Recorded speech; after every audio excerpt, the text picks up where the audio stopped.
ये देखें, ये जी जो भी इस ऑडियो के बारे में है, ये जो मियाँ साहब और मरियम नवाज साहब बोल रही हैं, ये बिल्कुल गलत बयानी अभी कर रहे हैं। उसके बाद ये देखें ना, इन्होंने अपने दौर में क्या कुछ नहीं किया, सारी आवाम को भी पता है। और सारे हमारे मुल्क के हालात जो पुराने से जो बिगाड़े गए थे, उसको सीधा करने लिए खान साहब का एक नेक नीति किसान विजन अच्छा जा रहा है। बिल्कुल। और इसमें थोड़ी सी महंगाई तो है, एहसास भी है उनको, मगर जो करप्ट माफिया है, ब्यूरोक्रेट्स, उनको साथ चलने नहीं दे रहे। और जहाँ तक मियाँ साहब उनकी फैमिली का तल्लक है, ये आपने देखा होगा, ये को बंदे ने आज तक माना है चोर ने कि मैंने चोरी की है। मरियम साहबा कहती थी बाजारों में, ये मेरे 1 रुपए की प्रॉपर्टी पाकिस्तान में नहीं है, बाहर नहीं है, कहीं भी नहीं है। बाद में करोड़ों अरबों कहाँ से पैसे निकल आए। फिर मियाँ साहब के देखे नहीं, हमारा ये पैसा कहाँ से रोटेट किया, हमने कोई दुबई से लिया, कतर से लिया, उधर जाकर दिया, कोई असम्बली में प्रूफ देते रहे ऐसे हला के, ये हमारे ज़राए हैं। बाद में वो कहाँ गए ज़राए, सारी करप्शन उनकी सामने है एक्चुअली। तो ये है कि गवर्नमेंट कोशिश कर रही है कि जो उनके सही जो प्रूफ है उनके सामने, जो अदालतों के ज़रिए हम उनको ओपन किया जाए और अदालतें फैसला करें। खान साहब का विजन ये है कि जो पाकिस्तान की जस्टिस आज़ाद होगी। उनका एक्चुअली माइंड है, यूरोपियन माइंड है, बाहर के मुल्कों में रहे हैं, अच्छे तरीके से देखा है, सेटअप को देखा है। मगर जब भी मुल्क ने सीधा होना है, अवाम ने उनका साथ देना, तो मुल्क ने सीधा होना है। बिल्कुल बजा हम लोग साथ देंगे तो मुल्क सीधा होगा। उसके बाद आप देखें, हम बाहर रहते, मैं बेल्जियम से आया हूँ। अच्छा, बेल्जियम से आए? बाहर अभी लास्ट वीक में। सही हो गया, ठीक है। अच्छा, आप तो फिर ओवरसीज हैं, आपसे क्यों ना ये बात की जाए कि खान साहब ओवरसीज को वोट का हक देना चाहते हैं। माशाल्लाह हो। तो मौलाना फजलुर रहमान साहब ने कल प्रेस कॉन्फ्रेंस करते हुए ये कहा है कि हम करेंगे उनके लिए कानूनी तौर पर। इसको हम नहीं मानते हैं जो इमरान खान कर रहा है, लेकिन हम कानूनी तौर पर अपने तरीके से ओवरसीज को हक देंगे। तो आप उनकी बात से है? मैं कहता हूँ 100% 110%। देखिए, विजन ये खान साहब का था।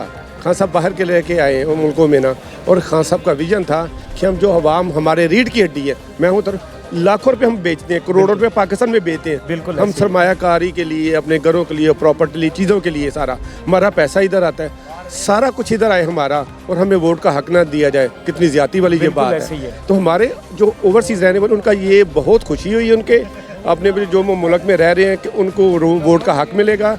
और जो एक्चुअली ये है कि खान साहब का जो विजन है ना, पूरे यूरोप में, इंटरनेशनल लेवल पे, वो पॉजिटिव माइंड के साथ है। लोगों को पता है ये बंदा जो है ना, बड़ा बोल्ड माइंडेड है, पॉजिटिव स्टेप के साथ चलने वाला है, और ये चल के ये मुल्क को किसी साइड पे लेके जाएगा इंशाल्लाह। मगर उसके लिए थोड़ा सा वक्त हमें दरकार है। ये 2 साल में मुल्क ठीक नहीं होते।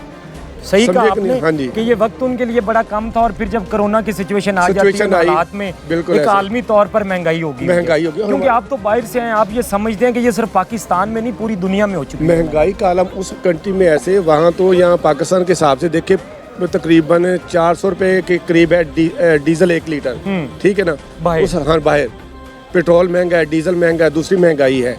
तो मगर ये देखे, ये वो क्राइसिस ओवरऑल दा वर्ल्ड चल रही इस टाइम, क्योंकि कोरोना ने दुनिया को हिला के रख दिया, पूरी मुश्त को हिला दी है इसलिए।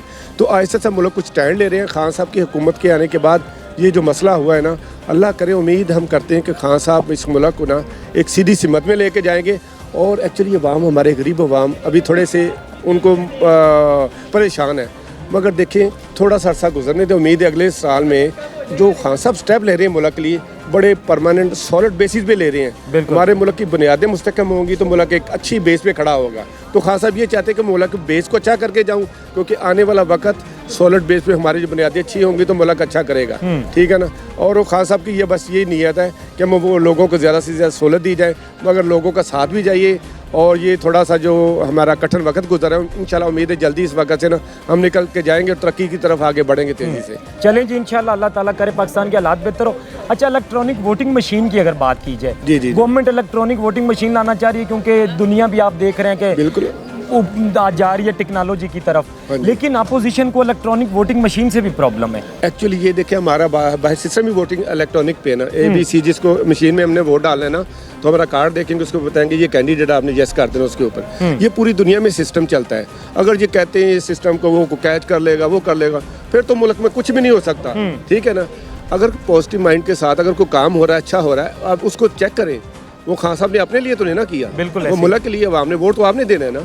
ठीक है, अगर देखें बाहर के मुल्कों में ये चीज़ चाह रही है, कामयाब है, तो चलने दे इसको। ये एक पॉजिटिव बात है कि बिल्कुल जी, सही हो गया। और पीडीएम जो है वो 6 दिसंबर को फैसला कर रही है, शायद वो सड़कों पर आएंगे हुकूमत के खिलाफ। क्या लग रहा है पाकिस्तानी कौम साथ देगी उनका? ये देखिए, समझ चुके हैं हम लोग एक्चुअली पीडीएम है ना जो अपना, हर ने अपने अपने मुफादात की जंग लड़ रहे हैं। पीपल्स पार्टी अपने मुफाद की, नून लीग अपने, मौलाना साहब हो गया, दूसरे जितने भी ग्रुप मिले हुए हैं, ये पहले भी हुकूमतों में रहे हैं। बिल्कुल ठीक है ना, ऐसे ही है ना। तो क्या कुछ इन्होंने किया है, जो भी किया है। अब ये देखें ना, पीडीएम जो सड़कों पे आवाम के लिए नहीं, अपने मसाइल के लिए नहीं कर रही है कि हमें कैसे को रिलीफ मिले, हमें उसको जो सजाएं हैं उसको ख़त्म की जाए। वो अपना एक एजेंडा लेके निकले हैं।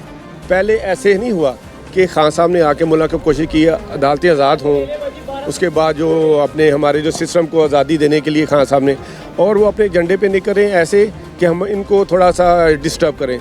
7 तहरीकें ये 8 चलाई होंगी इमरान खान से आने के बाद। इन्होंने कभी रोड मार्च पे लॉन्ग मार्च कर रहे हैं, कभी रोडों पे आ रहे हैं, कभी किसी चीज़ में, असम्बली में, पंजाब असम्बली में, गवर्नमेंट नेशनल में, सेनेट में, कोई भी इनकी कामयाबी मिली इनको? नहीं मिली। अब तक तो ऐसी कुछ नज़र नहीं आता। इंशाल्लाह आगे भी ऐसे ही होगा, कुछ नहीं इनको मिलेगा।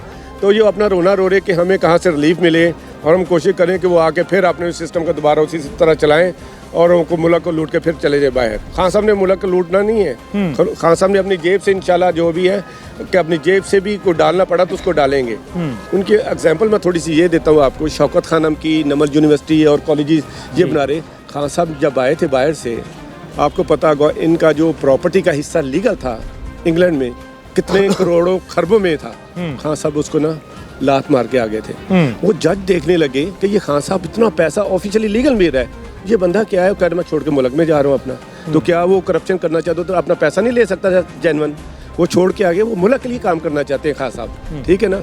और वो कोशिश करते हैं, जो उसको एक स्टेप लिया है ना, तो बस अल्लाह ताला की ज़ात भी उनका साथ देगी इंशाल्लाह। उम्मीद है कि बस थोड़ा सा टाइम है, मुल्क को सख्ती में इंशाल्लाह उम्मीद है कि खान साहब मुल्क को उठाएंगे। और कुछ ऐसे प्रोजेक्ट हैं गरीब आवाम को पता नहीं नीचे से क्या काम हो रहे हैं। बिल्कुल ऐसे ही। और गरीब के लिए तो खान साहब ने अब तक देखा जाए तो सबसे ज्यादा की है, कोशिश तो की है। मगर ठीक है, उसमें एहसास है हमें महंगाई का। मगर ये कि खान साहब कोशिश कर रहे हैं कि मैं देखें जो भी स्टेप लेते हैं, कभी MNA को मिनिस्टर है, MP है, कोई गलत काम करता है, फ़ौरन उसको कहते हैं जी आप अपने प्रोग्रेस में तो काम को एक साइड पे हो जाए, ऐसे सही हो गया, ठीक है ना। तो इंशाल्लाह देखें, उम्मीद पे दुनिया कायम है। हम भी उम्मीद करते हैं कि खान साहब अगर थोड़ा सा स्टैंड मुल्क के लिए, थोड़ा सा टाइम निकल जाएगा, ये मुल्क को लेके चलेंगे। जी तो नाजरीन, आवाम की गुफ्तगू सुनी आपने। ज़्यादातर लोगों का यही कहना था कि बाकी दुनिया जिस तरह टेक्नोलॉजी में आगे जा रही है, हमें भी इलेक्ट्रॉनिक वोटिंग मशीन लानी चाहिए, क्योंकि इलेक्ट्रॉनिक वोटिंग मशीन से धांधली बल्कि रोकी जा सकती है। आवाम ये तासुर रखती है, जबकि पीडीएम का ये कहना है कि इससे धांधली होगी। और पीडीएम जो 6 दिसंबर को फैसले करने जा रही है, आवाम का यही कहना था कि अब हमें इनकी समझ आ गई है। ये जो करप्ट माफिया निकलता है, ये सिर्फ अपनी हद तक बात करते हैं। अगर असम्बलियों में इनकी तकरीरें होती हैं तो वो अपने तक होती हैं, अगर बाहर पब्लिक में बात करते हैं तो अपनी बात करते हैं। तो पब्लिक भी इनकी ज़्यादातर बातों को समझ चुकी है और उनका यही कहना है कि हमें इलेक्ट्रॉनिक वोटिंग मशीन चाहिए, ओवरसीज़ को भी वोट का हक दिया जाए। आज के लिए इतना ही। अपने मेज़बान को दीजिए इजाज़त। अल्लाह निगहबान।